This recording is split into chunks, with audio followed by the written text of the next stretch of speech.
দেখো ডিএনএর দুইটা সূত্রক পাশাপাশি কিন্তু দাঁড়িয়ে থাকে না, বরং এরা একে অপরের সঙ্গে যুক্ত থাকে কিসের মাধ্যমে?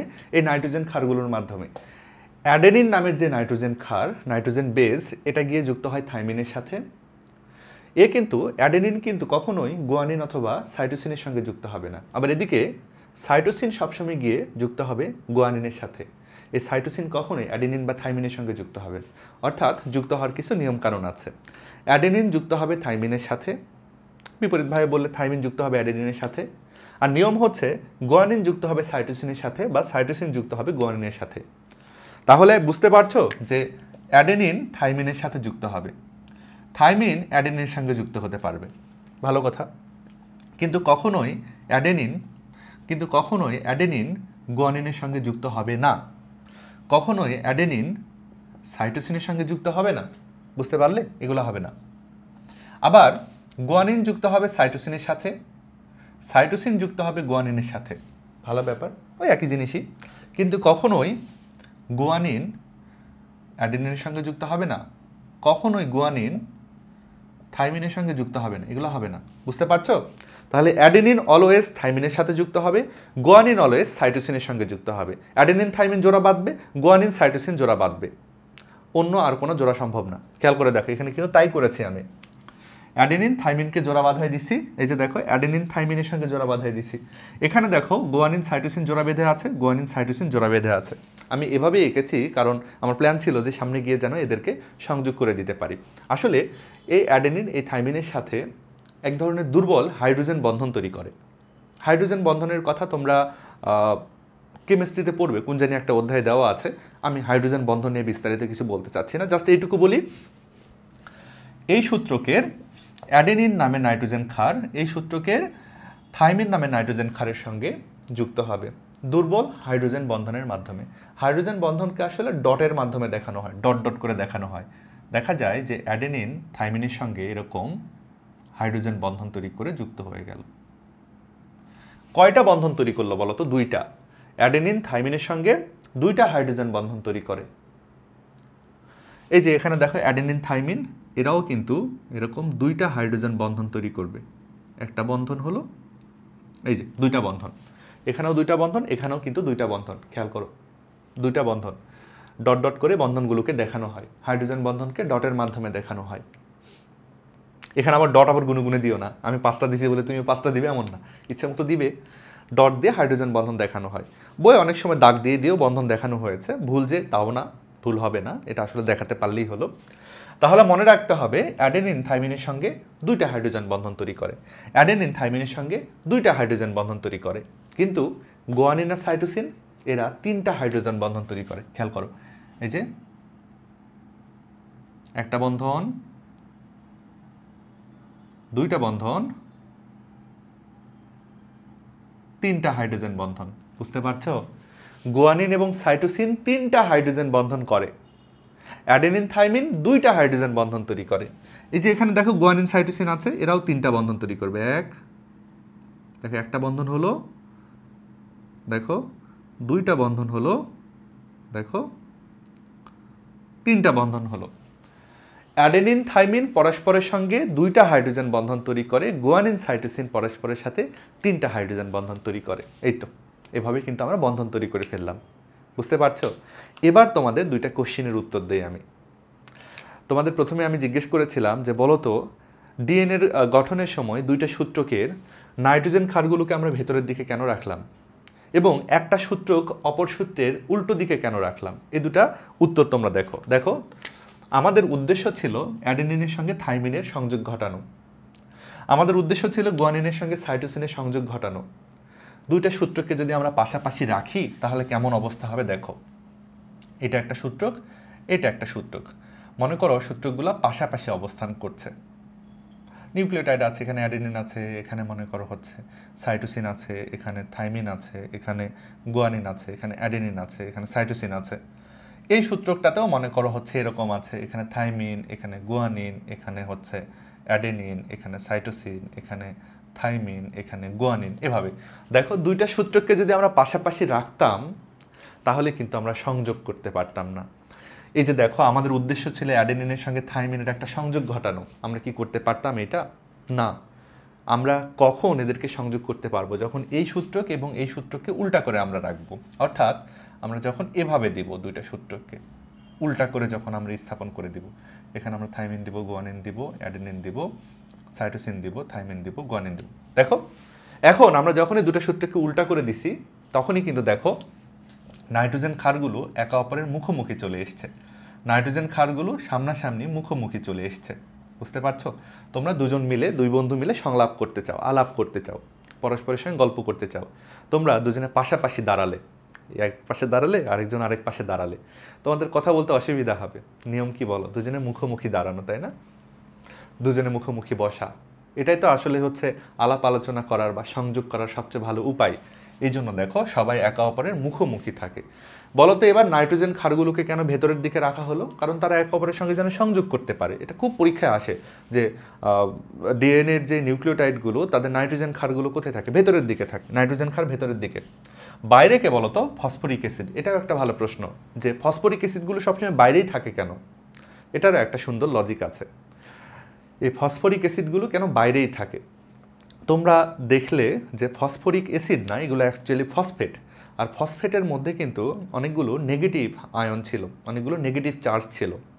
ফসফেটের মধ্যে কিন্তু অনেক নেগেটিভ চার্জ ছিল। যে মনে করে এগুলো ফসফেট, এখানে ফসফেট আছে, এখানে ফসফেট আছে, এখানে ফসফেট আছে, এখানে ফসফেট আছে, এখানে ফসফেট আছে, ফসফেট আছে, ফসফেট, ফসফেট, ফসফেট, ফসফেট। ফসফেটের মধ্যে কিন্তু নেগেটিভ চার্জ থাকে। দেখো ডিএনএ কিন্তু অনেক লম্বা একটা সুতা। আমাদের শরীরের প্রত্যেকটা কোষে প্রায় 2 মিটার লম্বা ডিএনএ থাকে। 2 মিটার লম্বা মানে অনেক লম্বা। তুমি 2 মিটার লম্বা না, তোমাদের উচ্চতা মোটামুটি 1.678 এরকম হচ্ছে মিটার, মানে 2 মিটারের চেয়েও তোমাদের উচ্চতা কম। বেশিরভাগ বাংলাদেশি মানুষের উচ্চতা 2 মিটারের চেয়ে কম। 2 মিটার মানে প্রায় 6 ফুটের চেয়েও অনেকখানি বেশি। তাহলে 6 ফুট লম্বা একটা ডিএনএ খুবই ক্ষুদ্র একটা কোষের মধ্যে কুণ্ডলি করে থাকে, কিন্তু প্যাচ লেগে যায় না কখনো। ভাবো ছোট্ট একটা হেডফোনের তার প্যাচ লেগে একদম এমন অবস্থা হয় যে অনেক সময় মেজাজ খারাপ হয় যে হেডফোন ছিঁড়ে ফেলি। বারবার হেডফোনে তার প্যাচ লেগে যায় না বলো? কিন্তু ডিএনএ এত বড় লম্বা একটা সুতা, কোষের মধ্যে প্যাচ লেগে যায় না। এইটুকু ছোট্ট একটা কোষের মধ্যে তারা কুণ্ডলি করে থাকে। প্যাচ লাগে না কেন? তার পেছনে কিন্তু সুন্দর লজিক আছে। এই লজিকটাই ব্যাখ্যা করা যায় কিন্তু এই ফসফেটের মাধ্যমে। ডিএনএর 2 পাশ দিয়ে যে ফসফেটগুলো আছে দেখো, প্রত্যেকটা ফসফেটই কিন্তু ঋণাত্মক চার্জযুক্ত। প্রত্যেকটা ফসফেটই ঋণাত্মক চার্জযুক্ত। আর আমরা এটা জানি যে একই ধরনের চার্জ কিন্তু পরস্পরকে বিকর্ষণ করে। তাহলে ডিএনএ যদি গিরা লাগতে চায়, প্যাচ লাগতে চায়, ডিএনএ যদি হচ্ছে সুতাটা প্যাচ লাগতে চায়, তখন এই ফসফেটগুলো একে অপরকে বিকর্ষণ করবে। ডিএনএ কিন্তু প্যাচ লেগে যাওয়া সম্ভব না, কারণ দেখো এই ফসফেটকে বিকর্ষণ করবে। তাহলে ডিএনএ সুতাগুলো খুব কাছে আসতে পারবে না, গিরে লাগতে পারবে না, প্যাচ লাগতে পারবে না। যখনই তারা কাছাকাছি আসার চেষ্টা করবে, তারা কিন্তু হচ্ছে বিকর্ষণ করে সরে যাবে। মনে করে এটা হলো ডিএনএ সুতা। আমি হেডফোনটাকে ডিএনএ সুতা আকারে দেখাচ্ছি। যখনই এরা কাছাকাছি আসার চেষ্টা করবে, দেখো এরা বিকর্ষণ করবে, প্যাচ লাগতে পারবে না, এরা বিকর্ষণ করবে। বুঝতে পারছো? তাহলে ডিএনএর সুতাগুলো কিন্তু পরস্পরকে বিকর্ষণ করে বলেই কিন্তু এদের হচ্ছে প্যাচ লাগার কিন্তু চান্সটা থাকে না। তার মানে এবার তোমরা ক্লিয়ার হতে পেরেছো যে বাইরের দিকে কেন ফসফেটগুলোকে রাখা হয় এবং কেন নাইট্রোজেন ক্ষারগুলোকে ভেতরের দিকে রাখা হয়। এবং এটাও তোমাদের সাথে মনে রাখতে হবে যে ডিএনএতে অ্যাডেনিন এবং থাইমিন একে অপরের সঙ্গে বন্ধন তৈরি করে। অ্যাডেনিন থাইমিনের মধ্যে 2টা বন্ধন থাকে এবং গুয়ানিন সাইটোসিন একে অপরের সঙ্গে বন্ধন তৈরি করে। গুয়ানিন এবং সাইটোসিনের মধ্যে 3টা বন্ধন থাকে। এই বন্ধনগুলোর নাম কি? এই বন্ধনগুলো হাইড্রোজেন বন্ধন। হাইড্রোজেন বন্ধন কেমন বন্ধন? খুব শক্তিশালী যে বন্ধন এমন না, প্রায় দুর্বল বন্ধন। ওকে, এখন এখান থেকে এই আলোচনা থেকে তোমাদের বেশ কিছু এমসিকিউ আমি দেখাই এবং এই এমসিকিউগুলোর উত্তর তোমাদের কাছে জিজ্ঞেস করি। আমি যদি অঙ্ক করে দিব, সবই ক্যালকুলেশন করে দিব, তারপরও তোমরা একটু আমার সঙ্গে এই সমস্যাগুলোর দিকে তাকাও এবং এখান থেকে প্রশ্নগুলো সলভ করার চেষ্টা করো। অনেক এমসিকিউ এখান থেকে এসেছে। 2টা লজিক মাথায় রেখো।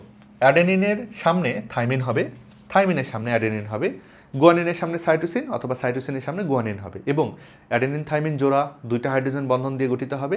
গুয়ানিন সাইটোসিন জোড়া 3টা হাইড্রোজেন বন্ধন দিয়ে যুক্ত হবে। এই 2টা কথা মনে রেখো। তারপর এখন সমস্যাগুলোর দিকে লক্ষ্য করো। দেখো এভাবে একটা প্রশ্ন আসতে পারে। একটা ডিএনএ সূত্রক মনে করো দেওয়া আছে। এটা হচ্ছে একটা ডিএনএ সূত্রক, এটা 5 প্রাইম প্রান্ত আর এটা হলো 3 প্রাইম প্রান্ত এবং অনেকগুলো নাইট্রোজেন ক্ষার বা নাইট্রোজেনাস বেজের নাম দেওয়া থাকবে। এখানে মনে করো একটা নিউক্লিওটাইড যার নাইট্রোজেন ক্ষারের নাম হলো অ্যাডেনিন, আরেকটা মনে করো হচ্ছে থাইমিন, এখানে মনে করো একটা গুয়ানিন, এখানে একটা সাইটোসিন, এখানে একটা সাইটোসিন, এখানে একটা অ্যাডেনিন, এখানে একটা থাইমিন, এখানে একটা গুয়ানিন, এখানে একটা সাইটোসিন। এভাবে একটা ডিএনএ সূত্রক দেওয়া থাকবে এবং তার অনেকগুলো এরকম হচ্ছে নাইট্রোজেন ক্ষারের নাম দেওয়া থাকবে। পরীক্ষায় প্রশ্নটা আসবে যে এর যে বিপরীত সূত্রকটা সেটা কেমন হবে লিখো। একটা সূত্রক দিয়ে তার বিপরীত সূত্রকটা তোমাদেরকে লিখতে বলবে। কেমনে লিখবে তোমরা এখন? বিপরীত সূত্রকটা কিভাবে আমরা লিখব? তাহলে ডিএনএর দিকগুলো আগে লিখে ফেলি। এটা তাহলে হবে নিশ্চয়ই 3' প্রান্ত আর এটা হবে 5' প্রান্ত। আমরা জানি যে ডিএনএর যে দুইটা সূত্রক তারা একে অপরের কিন্তু বিপরীত হয়। বিপরীত সূত্রগুলো দিয়ে দিলাম। এবার আমাদের কি করতে হবে? নাইট্রোজেন ক্ষারগুলোর বিপরীত নাইট্রোজেন ক্ষার লিখতে হবে।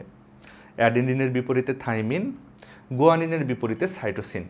লেখো। তোমরা একটু নিজে নিজে করার চেষ্টা করো, ঠিক আছে?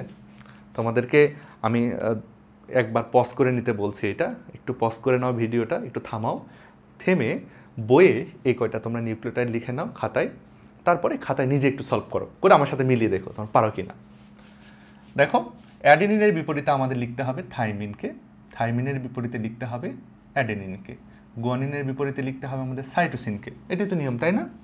সাইটোসিনের বিপরীতে লিখতে হবে গুয়ানিন, সাইটোসিনের বিপরীতে লিখতে হবে গুয়ানিন, অ্যাডেনিনের বিপরীতে লিখতে হবে থাইমিন, থাইমিনের বিপরীতে লিখতে হবে অ্যাডেনিন, গুয়ানিনের বিপরীতে হবে সাইটোসিন, সাইটোসিনের বিপরীতে হবে গুয়ানিন।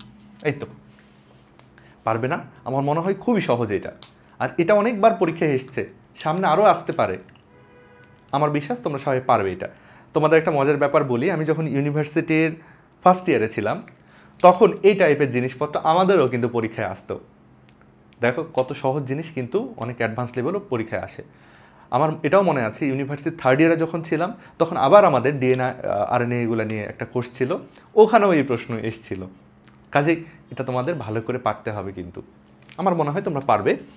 এখন আরেকটা প্রশ্ন, যে এখানে হাইড্রোজেন বন্ধন সংখ্যা কত? হাইড্রোজেন বন্ধনের সংখ্যা কত? এই যে সূত্রটা আমরা দেখতে পাচ্ছি, এখানে হাইড্রোজেন বন্ধনের সংখ্যা কত একটু গুনতে হবে আমাদের। অ্যাডেনিন থাইমিনের জোড়াতে 2টা হাইড্রোজেন বন্ধন, আর গুয়ানিন সাইটোসিনের জোড়াতে 3টা হাইড্রোজেন বন্ধন। একটু গুনে ফেলি, আমি এখন আর ডট দিব না, দাগ দিই। দেখো এখানে 2টা হাইড্রোজেন বন্ধন, 1 2, এখানেও 2টা, 1 2, তাহলে 4টা হলো, তাই না? আর এখানে হবে 3টা, 1 2 3, সব মিলে 7 হলো, এখানেও 3টা হবে। 8 9 10 11 12 13 14 15 16 17 18 19 20 21 22 23। আবার দেখো 1 2 3 4 5 6 7 8 9 10 11 12 13 14 15 16 17 18 19 20 21 22 23। সব মিলে হাইড্রোজেন বন্ধনের সংখ্যা কত হলো? 23টা। আমরা হাইড্রোজেন বন্ধন কতগুলো পেলাম? 23টা হাইড্রোজেন বন্ধন পেলাম আমরা। বুঝতে পারছো? তাহলে হাইড্রোজেন বন্ধনের সংখ্যা কত হলো? 23টা। ওকে, এভাবে আরেকটা প্রশ্ন আসতে পারে, তোমাদের হয়তো হচ্ছে একটা সূত্র দেওয়া থাকবে, দিয়ে বলবে যে এখানে হাইড্রোজেন বন্ধনের সংখ্যা কত, তখন তোমাকে গুণে বের করতে হবে।